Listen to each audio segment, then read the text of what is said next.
All right, y'all, what's going on? It's Combo Breaker 99. I am back with another post-fight discussion video. All right, y'all, Iasmine Lucindo versus Brogan Walker. Shout out to everybody that tuned into the Fight Companion. I had fun calling this one. Iasmine Lucindo, this girl, she brings it, man. There's just like this level of killer instinct in this girl and just how she lets it go. I mean, she's only 21 years old. That's what really impresses me. And the fact that she started her professional career at like 15, 16 years old. I always bring that up just because I think that's, very, very impressive, very impressive for Iasmine Lucindo, just starting off at a young age, and now she's in the UFC.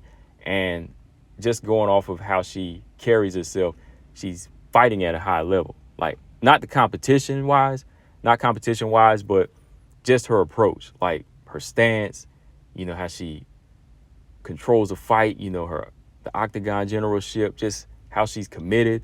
You just see her fighting at this high level, like she's bringing it, like you can't tell her anything. Like her killer instinct is kind of off the charts right now, just off of how, she controls her opponents and how she lets go, her own offense versus like some of these other fighters that debut that are a little bit older. Like, for example, like Brogan Walker in this fight, she really had nothing to offer against Iasmine Lucindo. I thought that the fight would have been a little bit more competitive. That's why I was thinking, like, when the fight was first announced, hearing Iasmine Lucindo fighting in 125, I was like, is this a good idea? She's fighting a veteran, and she's fighting up in weight. She's stepping up two ways, stepping up in weight and stepping up in experience level, but hey, none of that was a problem. Iasmine Lucindo, she controlled this fight with a mixture of her killer instinct and her technique. So I think, moving forward, somebody like Iasmine Lucindo, if she continues to polish up her game, she's going to be a threat at 115. Mark my words, I think this girl's going to be a threat. Now, her fight with Iasmine Jauregui, that was like this back and forth action fight. And I know some of y'all felt like she could have won the fight against Iasmine. It could have went to Lucindo over Jauregui. I'm going to go back and watch that one. But yeah, what I saw against Brogan Walker, though, just her level of like power and drive and skill set, I think the more and more she improves, we'll see her do some big things at 115. We'll definitely see her do some big things. I think she had the power, the range, even the ground game in this fight. We didn't get a chance to see too much of the ground game, but just the things that she did as far as like neutralizing Brogan and even like using takedowns to get separation, I thought that was impressive because, she started off as a grappler. This young lady started off as a grappler, but now what you can see her doing on her feet definitely makes her look like a dangerous fighter moving forward. Right away in the first round, like I said, the level difference was evident. It was just evident from the open. I mean, Lucindo, she opened up with that straight right hand landing on the money, making Walker respect her. Brogan, every time she tried to enter, she would get hit with these shots. So you could already see it in Brogan Walker's eyes that, okay, that power is something. How am I going to get in here? And she just stayed trying to use that lateral movement, trying to offset Lucindo, but Lucindo had her eyes on the prize. I mean, she just had her target locked in. So every time she stepped in, she would get hit with these combinations. So Walker would try to let off a shot. Like, she would let off like a head kick here and there. She would strike once, but Lucindo would blast these combinations and just put her on the back foot. She would add that head kick in of her own or a body kick, and Brogan would just have to go back and reset, try to dance around, look for an entry. But she couldn't really find it because every time she did, boom, boom, she would get hit with like these hard power shots. Now, Lucindo still has a few holes in her game, but for the most part, she knows how to escape, whenever she starts to get reckless herself. Like, she'll let shots go. She'll let like a wild spin kick go, but she'll dip out real quick. And it's like she catches herself and say, oh, I left myself exposed. Then she'll like step right back out of range, go right back to picking her shots and using these feints. Going into the second round, again, man, Walker was just too slow. She couldn't really find a way in without getting tagged. I think she needed to try to use more feints, like as far as like leg kicks, just to kind of bait Lucindo to step in and then like time like the straight left hand, because Brogan was in the southpaw stance. So if maybe she like just kept tapping the leg or like feint like these rushes in, Lucindo would let like a right hand go. Then she could time something and just land it straight down the pipe, because timing was just going to be the only weapon that Brogan could use. Like, Brogan wasn't fast enough. Brogan was not fast enough in this fight. But timing, she couldn't get that down because I think she was just respecting the power too much. So Walker just had to clinch up a few times to slow it down. Couldn't really do much with it because Lucindo, she actually got a nice throw. Like I said, she used this nice throw to the ground to scramble back up and get it back to the center. Very good grappling defense from Lucindo. But then Lucindo, she gets her own 2 takedowns in this round just to kind of showcase her skills, transition to full mount right away with that second takedown, and ends the round on top. So you're getting a little bit of variety, actually, from Lucindo in this fight. Then the third round, just that spinning back kick right off top just knocks Brogan Walker down, just knocks her off balance. As soon as she bounces back up, Lucindo just landing these hard power shots, these hard right hands, and she actually cracks Brogan with this hard right hand. And right away I said, man, the way that thing landed, and just you could see like the skin on Brogan's face move, sure enough, a cut opens up right over the brow.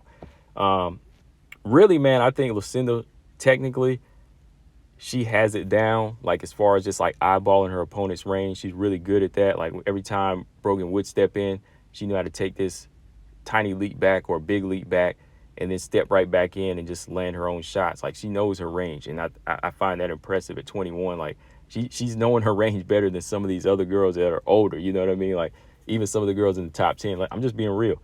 Like they have other strengths that keep them going, but right now I think that just the way Lucindo can eyeball some of these moments whenever Brogan steps in, I think that's pretty impressive for her age. I think I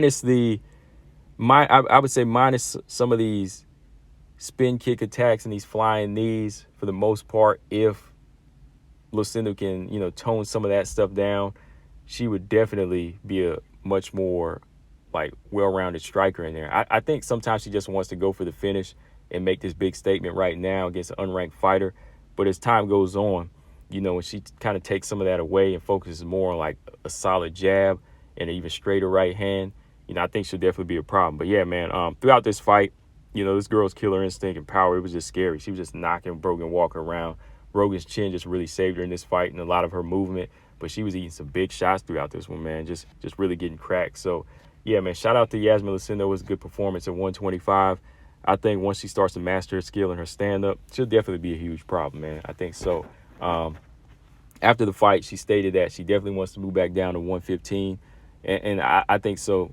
I think so too. I think she should. That would be a good move for her, because even her body, and her frame, right now she's not really built for flyweight, in my opinion. I think she could probably get a few wins against unranked girls, but when she starts stepping it up against the physical girls that can control her in the wrestling and the clinch game, they would give her problems. She would start losing more. I think at strawweight, her power and her striking style and even her grappling could be very effective, against girls more her size and around that type of frame like her. So when she moves back down to 115, go ahead and give her a couple more unranked girls, maybe like Elise Reed, the winner of Elise Reed versus, I think she's fighting Jinu Fry, right? That'd be a good fight. I was thinking about that. That would be a good fight. Vanessa Demopoulos, another hard grappler with heart, that would be an explosive fight. Eventually, man, her and Iasmine, they might have to run it back. Like when they both get like to the top 5 or top 10 or something like that, I could see them, colliding somewhere along the line again, man. But overall, I think Iasmine Lucindo, she did good. Brogan, I never really saw the UFC level in her, or like the improvements to get her to the UFC. Honestly, no disrespect, after that performance in the Tough House, the loss to Juju, and just some of the moments in the house where you could see like the body language of her, I didn't really see her as this like big threat. Now, if you ask me, I think Claire Guthrie is definitely looking like a UFC prospect for real. Like ever since she's gone to Invicta, and even some of the fights that she had in the house, like she has some spirited performances, and now that you see her in Invicta FC, you can really see like the drive and improvements in Claire Guthrie. Like I think if Claire Guthrie met up with Juju Miller again, she probably beat her this time. She probably beat her even more convincingly, I think she's been looking stronger. Maybe it's because she's at 135. She's at a weight that's better for her.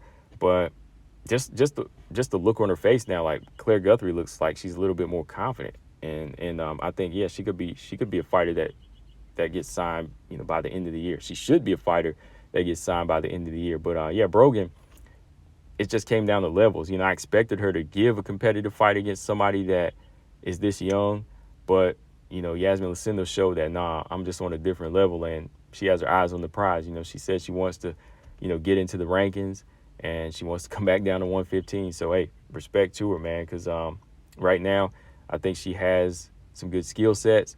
Just need to slow it down a little bit, slow down the pace and not throw so many wild kicks and, a lot of those special effects. Just keep it raw and simple. Because like I said in that Fight Companion, she does kind of have some movements that are reminiscent of Amanda Nunes, the way she throws the right hand and controls that range. So once Lucindo starts to throw in more of like an effective calf kick, I think, yeah, you'll start seeing her tear down more girls and get more knockouts. But yeah, that's all I got on this one, guys. Let me know what y'all thought of the fight. Combo Breaker 99. Still got some more fights to go back and kind of rewatch again so I can do some videos. So yeah, man, let me know what y'all think. Make sure y'all subscribe. I'm out. Peace.